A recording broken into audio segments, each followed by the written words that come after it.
الرحمن الرحيم وبه نستعين وصلى اللهم وبارك على نبينا محمد وعلى آله وصحبه أجمعين أما بعد فإن أصدق الحديث كتاب الله وخير الهدي هدي محمد صلى الله عليه وسلم وشر الأمور محدثاتها وكل محدثة بدعة وكل بدعة ضلالة وكل ضلالة في النار.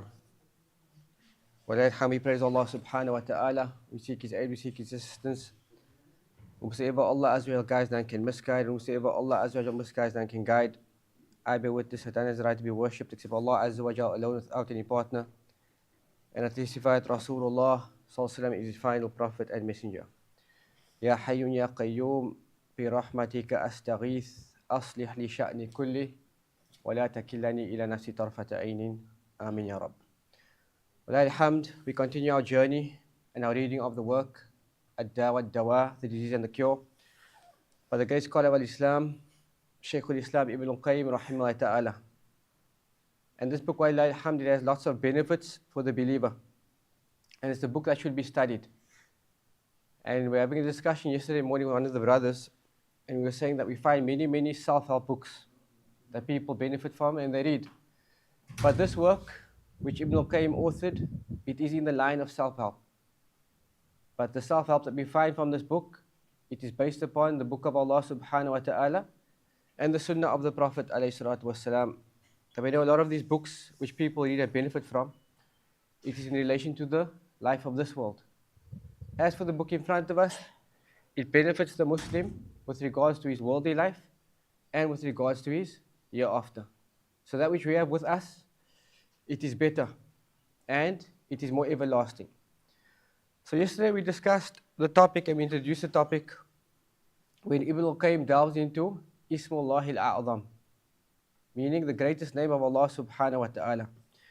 Because he mentioned, أو أنها متضمنة للإسم الأعظم, or the supplication which the Muslim makes, it is inclusive of Allah Azza wa Jal's greatest name. And so from amongst the means which enhance our dua and increase the chances of acceptance is utilizing Allah Azza wa Jal's beautiful names in our du'as. But more specifically, utilizing the greatest name of Allah subhanahu wa ta'ala. And we mentioned that there are many variations with regards to what Allah Azza wa Jal's greatest name is. But today we'll try to discover what is Allah Azza wa Jal's greatest name. So the first narration he brought was in the Sahih of Ibn Hibban, the hadith of Abdullah ibn Buraidah, from his father, that he said the Prophet also heard a man saying, Allahumma inni as'aluka bi anni ashhad annaka anta Allah la ilaha illa ant al-ahadu samad alladhi lam yalid wa lam yulad wa lam yakul lahu kufuwan ahad.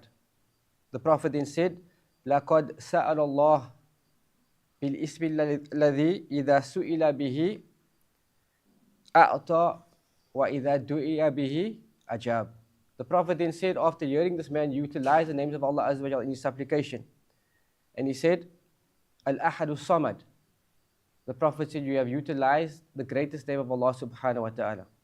That if he is asked by this name, he grants you what you ask. And if you make dua to him, he responds to du'as. Another version, the Prophet said, you have asked Allah Azza wa Jalla by his greatest name. And in the Sunan and Sahih of Ibn Hibban, the hadith of Anas ibn Malik, that he said, on one occasion the Prophet ﷺ was sitting.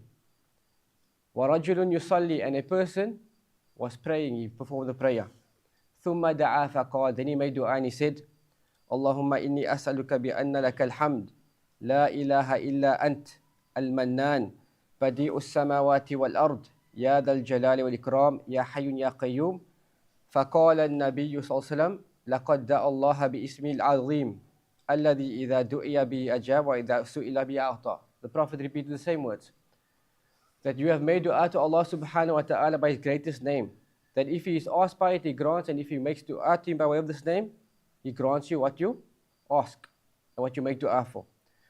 So in this hadith, we add the name Al-Manan as well as Al-Hayyu Al-Qayyum. So the first name we heard was Al-Ahad Al-Samad. And here we have Al-Hayyu Al-Qayyum, and we have Al-Mannan. So here we see that there are 5 names that is mentioned. And in relation to this, the person who prayed, when he was questioned with regards to why he utilized Allah Azza wa Jall's name Al-Ahad Al-Samad, he said, لِأَنَّ فِيهِ أو لِأَنَّ فِيهَا صِفَةُ الرَّحْمَنِ وَأَنَا أُحِبُّ الرَّحْمَنِ. The person who prayed and he continued reciting Surah Al-Ikhlas in his prayer. And when he was asked with regards to why he continued reciting the surah, he said because it contains an attribute of Ar-Rahman. It contains the attribute of Ar-Rahman, the most merciful. And he said, وَأَنَا أُحِبُّ الرَّحْمَنِ. And he said, I love Ar-Rahman. Just like we know Surah Al-Ikhlas, it is equivalent to 1/3 of the Quran. Why? Because of the great manifest attribute which is mentioned in the surah. In the Jami of Tirmidhi, Ibn Al-Qayyim mentions in the hadith of Asma bint Yazid that the Prophet said, Ismullahi al-A'zam fi atayni suratayni. That the greatest name of Allah is found in these 2 surahs. Firstly, Surah Al-Baqarah, in the verse, Wa ilahukum ilahu wahid, la ilaha illa huwa ar-Rahman ar-Rahim. That there is no deity worthy of worship except Allah. And your deity is but only one deity. There is no one deserved the right of worship except Him, Ar-Rahman, Ar-Rahim. So this is 2 more names which is mentioned, right? Ar-Rahman, Ar-Rahim. And in the opening of Surah Al-Imran, Alif Lam Mim, Allahu la ilaha illa huwa al-hayyu al-qayyum. Naam. Another narration in the Musnad of Imam Ahmad, hadith of Abu Hurairah and Anas ibn Malik and Rabi ibn Amir, that the Prophet said, Alidhu biyadha al-jalali wal-ikram. That hold fast and utilize this name of Allah Azza wa Jal in your du'as. Yad al-jalali wal-ikram. Tayyib, Yad al-jalali wal-ikram. So, many scholars have said that the greatest name of Allah subhanahu wa ta'ala, it is Allah.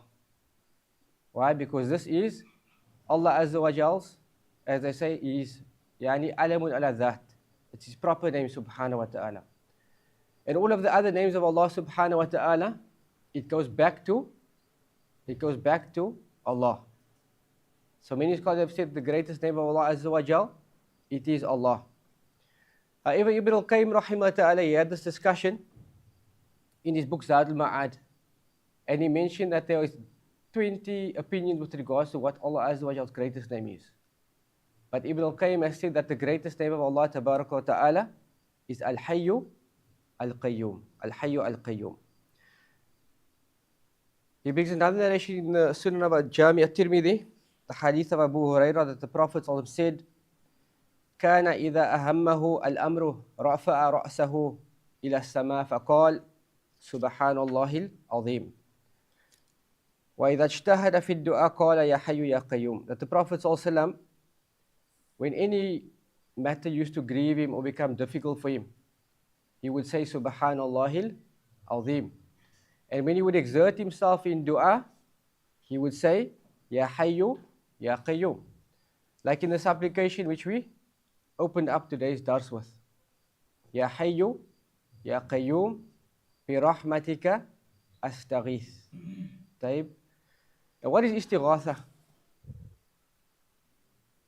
The best way to describe istighatha is when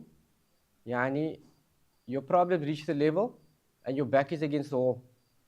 And you have no way out except exerting yourself in dua. Because istighatha, it is a type of dua. It comes under the topic of dua.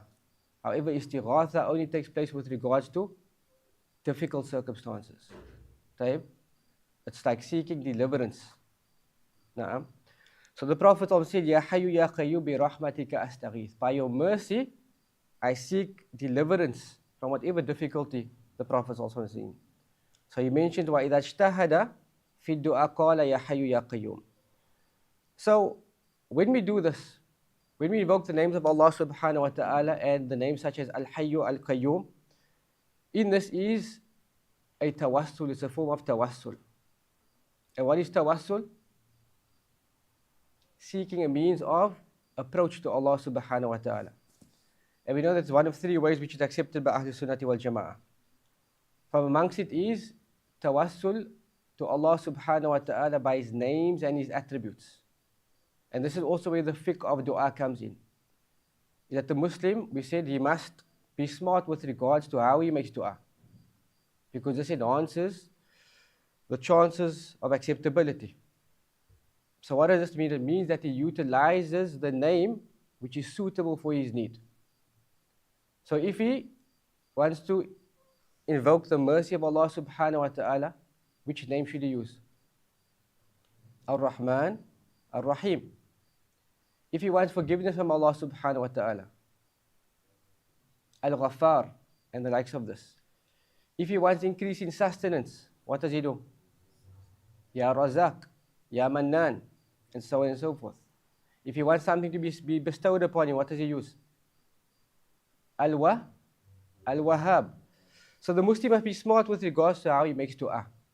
And he seeks a means of approach to Allah Azza wa Jal by way of His names. And this is the best form of tawassul. So in this supplication, Ya Hayyun Ya Qayyum, it is tawassul to Allah subhanahu wa ta'ala by these names. And Shaykh Abdul Razak al-Badr, Hafidhullah Ta'ala, says that all of the names of Allah Azza wa Jal and His attributes goes back to these two names. طيب. He says, لِأَنَّ صِفَاتِ اللَّهِ إِمَّا ذَاتِيَّةً أَوْ فِعْلِيَّةً. He says because the attributes and names of Allah Azza wa Jal, it is either dhatiyah, we'll explain what this means, or it is fi'liyah. That Allah Azza wa Jal's attributes, it is either dhatiyah, intrinsic, meaning la yanfaku anhu, meaning that Allah Azza wa Jal is never, ever not described with this attribute. And these are attributes such as Allah Azza wa Jal's ilm and being alim, Allah Azza wa Jal's knowledge and being the all knowledgeable, Allah Azza wa Jal's attributes of being as-sami and possessing the attribute of sam, being the all hearing and possessing the attribute of hearing, such as being al-basir and possessing the attribute of al-basar, being the all seeing and having the attribute of sight. These are attributes of Allah Azza wa Jal which is intrinsic, meaning Allah Azza wa Jal is never not described with us. And these attributes, it goes back to Allah Azza wa Jal's name of Al-Hayy, the ever-living. That His attributes is always with Allah subhanahu wa ta'ala. And Allah Azza wa Jal will not cease to exist. So this attribute is part of His essence and His nature. Or we said the attribute is fi'liyah. That the attributes of Allah Azza wa Jal, it is attached to His actions. And Allah Azza wa Jal's attribute which is attached to His actions, it is something which Allah Azza wa Jal does whenever He wishes, with whom He wishes, and whenever He wishes. So what are attributes which is considered to be part of Allah Azza wa Jal's actions? Meaning that at times Allah Azza wa Jal does it, at other times Allah Azza wa Jal doesn't do it. It goes back to His mashi'ah, His will. Afwan? Speaking, na'am. Al-Kalam. Al-Kalam, yani they say that it is part of Allah Azza wa Jal's essence, that He has the ability to speak, but He speaks whenever He wills. It is connected to His will. Like Allah Azza wa Jal's istiwa, Allah Azza wa Jal's ascending above the throne, subhanahu wa ta'ala, in a manner which befits His majesty. Like Allah Azza wa Jal's nuzul, His descension. This goes back to His actions. So, all of these actions and attributes goes back to Allah Azza wa Jal's name, Al-Qayyum. Right? Al-Qayyum. So for this reason, the Prophet also utilized this in his du'as, and Ibn Al-Qayyim rahimahullah said that the greatest names of Allah Azza wa Jal is Al-Hayyu, Al-Qayyum. He says also in the hadith of Anas ibn Malik, قال كان النبي صلى الله عليه وسلم إذا كربه أمر قال يا حي يا قيوم برحمتك أستغيث. That whenever the Prophet صلى الله عليه وسلم was in a difficulty, and he found something which was shadid upon him, something became difficult and heavy and burdensome, the Prophet also would supplicate to Allah Azza wa Jal with Ya Hayyun, Ya Qayyum, bi Rahmatika Astaghith. He brings another narration on the authority of Abu Umama that the Prophet said, Ismullahi al-a'zam fi thalathi suwarin min al-Quran. That the greatest name of Allah Azza wa Jal is found in 3 surahs of the Quran. Firstly, in Baqarah, Ali Imran, and Taha. And so Al-Qasim said, فَالْتَمَسْتُهَا. So he said, I searched for these names. فَإِذَا هِيَ آيَةٌ الْحَيُّ الْقَيُّومُ. This is found in Baqarah, it's found in Ali Imran, and it's found in Surah Al-Taha. And so he said, I searched for it, and I found it to be Al-Hayyu Al-Qayyum. So perhaps we can say that the greatest name of Allah subhanahu wa ta'ala is Al-Hayyu Al-Qayyum, as Ibn Al-Qayyim rahimahullah ta'ala has mentioned. So the Muslim must utilize this name amongst the other names of Allah Azza wa Jal in his supplication, but specifically this one. Why? Because what did Ibn Al-Qayyim say? That from amongst the means of having your du'as accepted is using Allah Azza wa Jal's greatest name. Taib. He goes on to mention in the Jami of Tirmidhi and Sahih al-Hakim, the hadith of Sa'd ibn Abi Waqqas, that the Prophet said, Da'watu dhi noon, إذ دعا وهو في بطن حوت لا إله إلا أنت سبحانك إني كنت من الظالمين. He said, إنه لم يدعو بها مسلم في شيء قط إلا استجاب الله له. So the Prophet said, whoever makes dua by way of this supplication, that no Muslim makes dua to Allah Azza wa Jalla by way of this dua, except that Allah Azza wa Jalla will respond to his dua. And what dua is this? It is the da'wah of the Noon. Who is the Noon? Yunus alayhi salatu wassalam. Whilst he was in the belly of the whale. What was his supplication? La ilaha illa anta subhanak inni kuntu min al-zalimin. So what was the situation of Nabi Yunus? He was under 3 layers of darkness. Right? Firstly, the darkness of the belly of the whale, and the darkness of the ocean, and the darkness of the night sky. And so he supplicates to Allah Azza wa Jalla by way of this dua, and Allah Azza wa Jalla responded to his supplication. Because in the supplication there is 3 forms of taking a means to Allah Azza wa Jalla. The first of it is acknowledgement of Allah Azza wa Jal's Tawheed. And this is found in the words, La ilaha illa ant. And so we see that from the greatest means of removing ourselves from difficulty and getting ourselves out of calamities and misfortune is to acknowledge Allah Azza wa Jal's Tawheed. But also to live Tawheed practically. La ilaha illa ant. That there is no deity worthy of worship except you.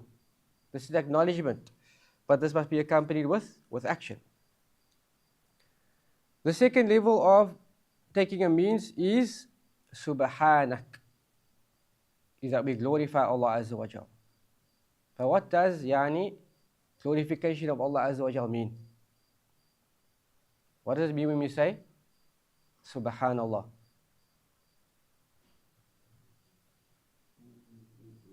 All praise. We say no, all glory is for Allah Azza wa Jalla. What does that mean? When we acknowledge this?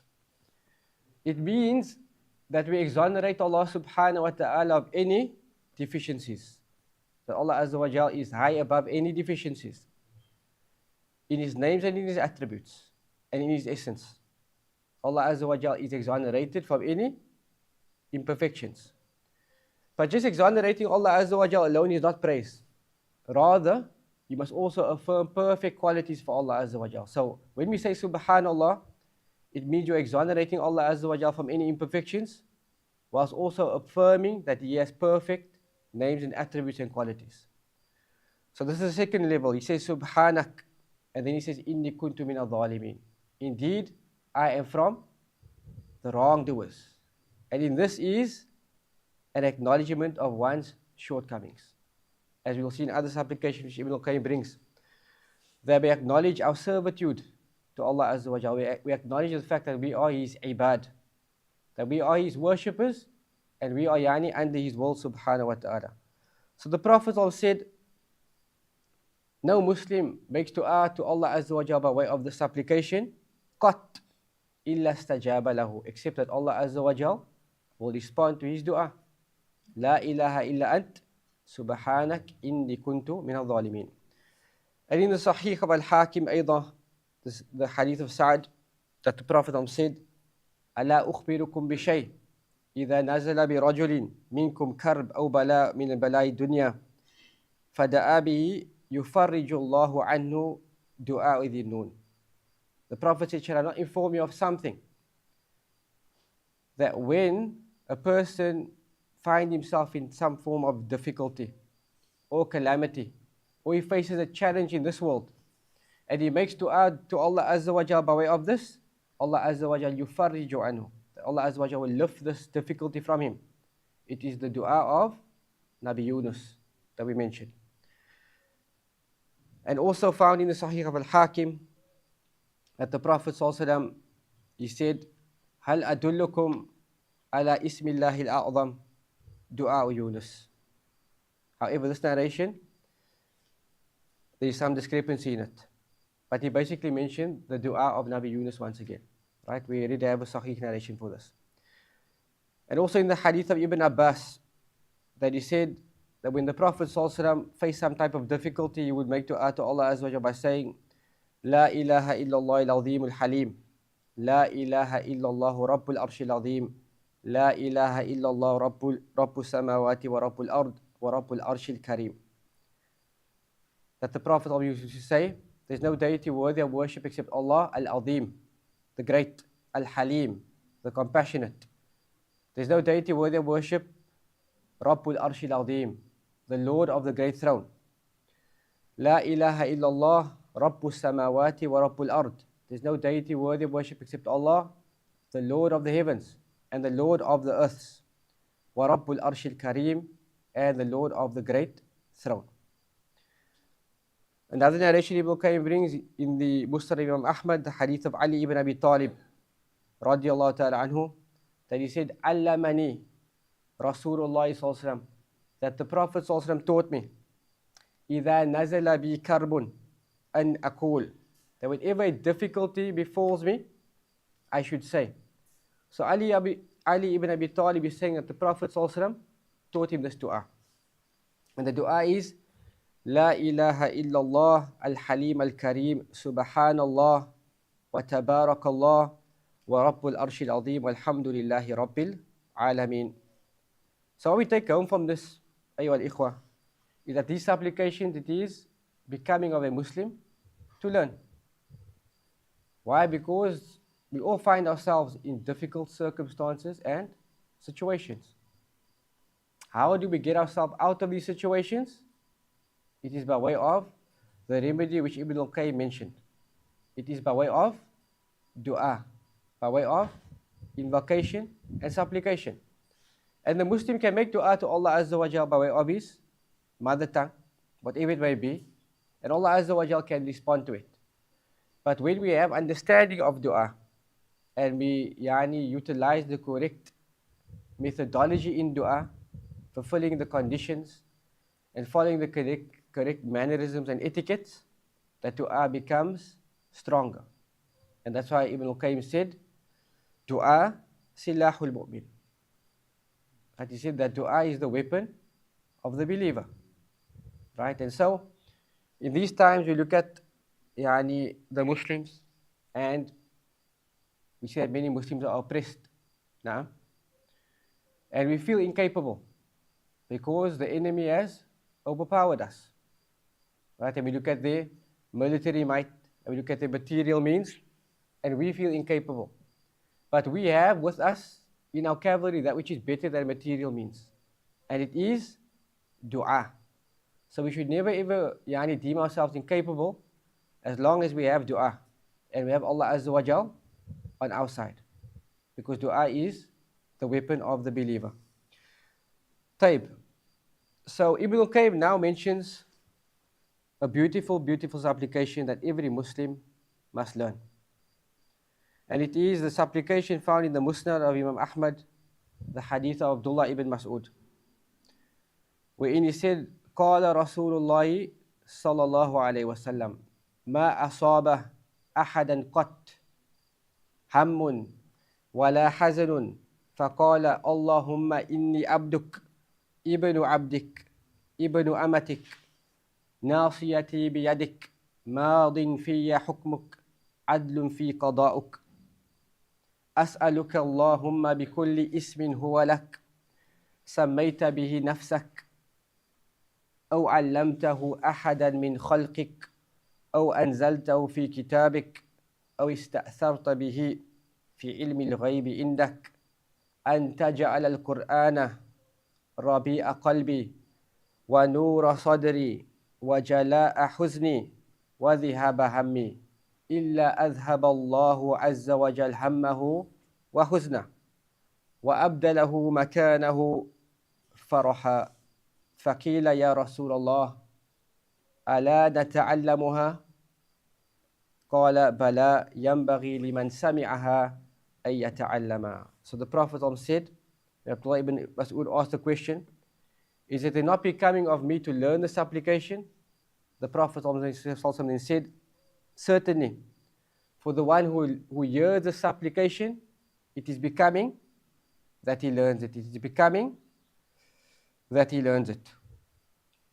طيب, so what does this dua contain of meaning?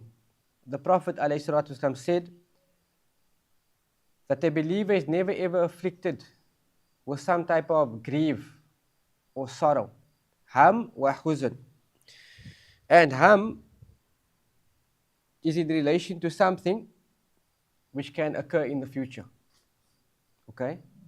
And today people will describe this as anxiety perhaps. Ham is a worry or a concern that a person has about the future. Taib. Wala hazan. A Muslim is not afflicted with anxiety, grief, wala hazan or sorrow. And hazan, yes, sorrow, can also refer to depression. Taib. Can refer to depression or any type of sorrow. And a person usually feels depressed. I'm not saying sad because depression is a medical illness. Sadness is a natural feeling every Muslim, every human being feels. But depression is something which occurred in the past. So it's concerns of the future or that which has occurred in the past. So no Muslim is afflicted with this. فَقَالَ, then he says, Allahumma inni abduk. Oh Allah, I am your servant. And actually the correct translation of abd is actually a worshipper. Right? Many scholars have mentioned that what is meant by this is somebody who actualizes servitude to Allah. So servant, but worshipper. And this is how Allah Azza wa Jalla described Rasulullah Sallallahu Alaihi Wasallam, the one who actualized ubudiyah to Allah. He actualized servitude to Allah. وَإِن كُنْتُمْ فِي رَيْبٍ مِمَّا نَزَّلْنَا عَلَى عَبْدِنَا. If you are in doubt concerning that which we have revealed to our abd, to our worshipper. This is a form of praise that a Muslim, he achieves the status of being an abd. That no person says, I am your worshipper. Ibnu abdik. I am the son of your worshipper. Ibnu amatik. I am the son of your worshipper, meaning, my mother. Right? Nasiyati biyadik. My forelock is in your hand, subhanahu wa ta'ala. Mādin fiyya hukmuk. Your judgment will come to pass over me. Mādin fiyya hukmuk. Adlun fi qada'uk. That your decree with regards to me, it is just. And so this already shows you the aqeedah of the Muslim. That he believes that Allah Azza wa Jalla deals with him justly. Doesn't ask the question, why me? Why am I in this difficulty? Right? He can be optimistic in times of calamity. If he looks at it from the perspective that this is a trial, if I be patient, then it's good for me. So, adlun fiyya qada'uk. Your decree with regards to me, it is just. As'aluka bi kulli ismin huwa lak. I ask you by every name which belongs to you. Sammayta bihi nafsak, which you have named yourself with. And in this is a proof to prove that the names of Allah Azza wa Jalla is tawqifiyya. What does this mean? the names and attributes of Allah Azza wa Jal, it is restricted to what is contained in the Quran and the Sunnah. No Muslim can use ijtihad, can use his opinion with regards to Allah Azza wa Jal's names and attributes. We affirm whatever Allah Azza wa Jal affirms for Himself, and we negate whatever Allah Azza wa Jal negates for Himself, and the aql, the intellect, it has no scope with regards to this. سَمَيْتَ بِهِ نَفْسَكَ أَوْ عَلَّمْتَهُ أَحَدًا مِنْ خَلْقِكَ, or you have taught these names to one of your creation. أَوْ أَنزَلْتَهُ فِي كِتَابِكَ, or you have revealed it in your book. أَوْ اسْتَأْثَرْتَ بِهِ فِي عِلْمِ الْغَيْبِ عِنْدَكَ, or you have stored up this name in the knowledge of the unseen which is with you. So how much names does Allah Azza wa Jalla have? Not for the senior students. How much names does Allah Azza wa Jalla have? Uncle Yahi says 99. 99 faqat? 99 and above. Unlimited. We don't know the true number of Allah Azza wa Jalla's names except Allah Azza wa Jalla, right? What proves this is this dua. أو استأثرت به في علم الغيب عندك, or you have stored up this name in the knowledge of the unseen which is with you. And none knows the unseen except Allah. So the hadith where the Prophet mentioned لله تسعة وتسعين اسما من أحصاها دخل الجنة. But the Prophet said that Allah Azza wa Jalla has 99 names. Whosoever comprehends and understands these names enters Jannah. The scholars mention that the part of the hadith that says that whoever learns it enters Jannah, the Prophet linked these 99 names to that reward. So it's not to say that Allah Azza wa Jalla's names is limited to 99. But whoever learns these 99 names of Allah Azza wa Jalla, ahsaha, he learns it, he practices it, he makes dua to Allah Azza wa Jalla of it, this person enters Jannah. So it's not to say that Allah's names is limited. And the dalil for that is this dua. أَن تَجْعَلَ الْقُرْآنَ رَبِيعَ قَلْبِي, that you make the Qur'an the spring of my heart, that you make it the source of my happiness. وَنُورَ صَدْرِي, and you make it the light of my chest. وَجَلَاءَ حُزْنِي, and you make it the removal of my grief and my sorrow. وَذِهَابَ هَمِّي, and you make it the removal and that which takes away my distress. The Prophet said, إِلَّا أَذْهَبَ اللَّهُ عَزَّ وَجَلْ هَمَّهُ وَحُزْنَهُ, except that Allah Azza wa Jal will remove from him his sorrow and his grief. وَأَبْدَلَهُ مَكَانَهُ فَرَحًا, and Allah Azza wa Jal will replace this grief and sorrow with happiness and joy. And so, it was said to the Prophet ﷺ, أَلَا نَتَعَلَّمُهَا, should we not learn it? And the Prophet said, certainly for the one who hears it, he must learn this dua. So this is a powerful, powerful dua, which teaches us that our deen, it gives us coping mechanisms with regards to physical ailments, mental ailments, as well as spiritual. And that's why Ibn Al-Qayyim said, and he brought the hadith in the beginning, that there's not a single disease except that Allah Azza wa Jal revealed the cure. Alimahu man alimahu wa jahila man jahila. Whoever knows it, knows it, and whoever is ignorant of it, is ignorant of it. So even the cure for depression and anxiety, it is found in the deen. And that's why the Prophet mentioned that there's not a single disease except Allah revealed the cure for it. Whoever knows it, knows it. Whoever is ignorant of it, is ignorant of it. So if a person utilizes this dua in his life, if he finds himself suffering from depression and anxiety, then certainly the Prophet is truthful. Allah Azza wa Jalla will remove this from him. So this dua contains 4 matters which brings relief. Right? 4 matters that is mentioned in this hadith which brings relief to the one who makes dua of it. And the first is affirmation of Tawheed. And that's how you say Tawheed awalan and akhiran. Right? Tawheed first and Tawheed comes last. Because as the Prophet himself mentions, that whoever's last statement is La ilaha illallah enters Jannah. But the person who will be granted this tawfiq to utter the statement is the one who lives by it. And so today, if you want to see the correctness of any person's da'wah, and today the callers are many, the teachers are many, but when you see the correctness of a person's da'wah, look at how much importance he gives to the matter of Tawheed. Because this is the foundation of the religion, from which everything branches off. And if the foundation is not sound, then the branches will not be sound. So for this reason, it's upon the Muslim to always review and revisit this matter.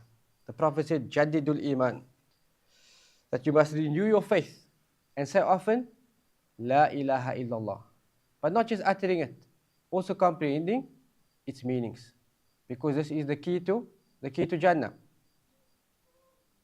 Miftahul Jannati La ilaha illallah. That the key to Jannah is La ilaha illallah.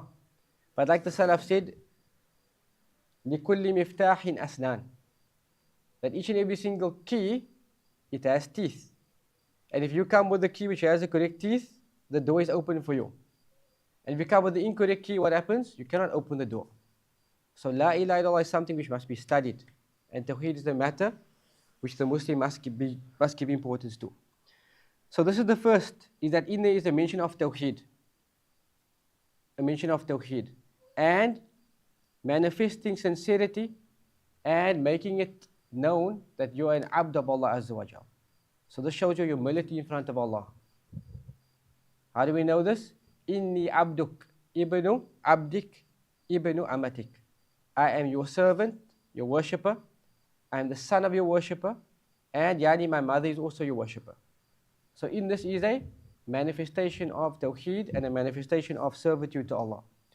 Secondly, is al-imanu bil-qada'i wal-qadr. That we affirm Allah Azza wa Jal's decree. Right? That we affirm Allah Azza wa Jal's decree and the fact that everything has been predestined. Nasiyati biyadik. That my forelock is in your hand. That you have no ability except, yani, if Allah Azza wa Jal wills you to give the ability. Right? And this doesn't mean that we do not have will. But we have an ability and we have a kudrah. But above our will is the will of Allah subhanahu wa ta'ala. Madin fiya hukmuk is also an affirmation of Allah Azza wa Jal's decree. That your judgment will come to pass on me. And whoever affirms Allah Azza wa Jal's divine pre-decree, that in times of yani calamity and misfortune and difficult circumstances, he will find that he will be steadfast upon his aqidah. He'll be steadfast upon his belief and his faith. Allah says, وَمَن يُؤْمِن بِاللَّهِ يَهْدِي قَلْبَهُ. That whosoever firmly believes in Allah Azza wa Jal, Allah Azza wa Jal will guide his heart. And the scholars mention that this is specifically with regards to difficult circumstances and decree. Because some people, when they are tested, then the aqidah becomes shaky. Right? And they start to question the decree of Allah Azza wa Jal. Instead of fleeing from the decree and not affirming it, they try to seek other means of coming out of it besides seeking from Allah subhanahu wa ta'ala. So, وَمَن يُؤْمِن بِاللَّهِ يَهْدِي قَلْبَهُ. Whoever believes in Allah Azza wa Jal firmly, Allah guides his heart in times of calamities. Thirdly, there is a recognition of Allah Azza wa Jal's names and attributes. Right? In the part where the Prophet mentioned, I ask you by every name which belongs to you. As'aluka bikulli ismin huwa lak. So the acknowledgement of Allah Azza wa Jal's names and attributes. And fourthly, al-inayatu bil-Qur'an. That the matter which is the source of our happiness, it is the book of Allah subhanahu wa ta'ala. And according to how much priority we give to the Qur'an, we'll find our happiness apportioned accordingly. Because the Qur'an is a book that calls towards sa'adah. It's a book that calls towards happiness. And this is something which is experienced in the month of Ramadan. That we find everybody's spirit and their mindset is better. And they're more happier. Why? Because they have a stronger connection with the book of Allah in the month of Ramadan. And they listen to the Qur'an more in the month of Ramadan. So Allah Azza wa Jalla says, فَإِمَّا يَأْتِيَنَّكُم مِّنِّي هُدًى فَمَنْ تَبِعَ هُدَايَ فَلَا خَوْفٌ عَلَيْهِمْ وَلَا هُمْ يَحْزَنُونَ. Allah says that whenever there comes to you from me guidance, and whoever follows my guidance, there'll be no fear upon them and they won't grieve. So Allah Azza wa Jalla removes sorrow from you. So whoever holds fast to the book of Allah subhanahu wa ta'ala, you will find happiness. You will find happiness. And in this supplication, when the Prophet mentions, أَن تَجْعَلَ الْقُرْآنَ الْعَظِيمَ رَبِيعَ قَلْبِي, that you make the Qur'an the spring of my heart and the light of my chest. So in this, yani, is giving importance to the Qur'an. The person is not going to find happiness in the Qur'an if he doesn't give importance to the Qur'an. Like 11 months of the year pass by, we don't recite the book of Allah Azza wa Jal. Right? We put it on the shelves, and that's our form of honoring it. Rather, the way we honor the book of Allah Azza wa Jal is by having a connection with the Qur'an. Having a set time each and every single day that we recite the book of Allah. Whether it be a page or two, or a hizb, quarter juz, half a juz, even better. Full juz, that's better. Right? So giving importance to the Qur'an, because the one who doesn't do this will not attain this reward of having the Qur'an being the light of his chest. The light of his chest. Ibn Al-Qayyim then mentions, وَقَالَ Ibn Mas'ud مَا كُرِبَ نَبِيٌّ مِنَ الْأَنْبِيَاءِ إِلَّا اسْتَغَاثَ بِالتَّسْبِيحِ, that there is no messenger who was afflicted with a difficulty from amongst the Anbiya except that he sought deliverance by way of at-tasbih. By way of at-tasbih. And in the final section, in the segment, Ibn al-Qayyim brings a lengthy story, but the story, it is not authentic.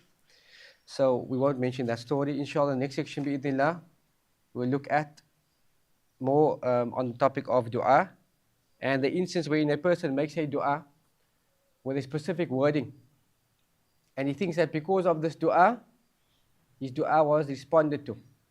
However, this might not be the case.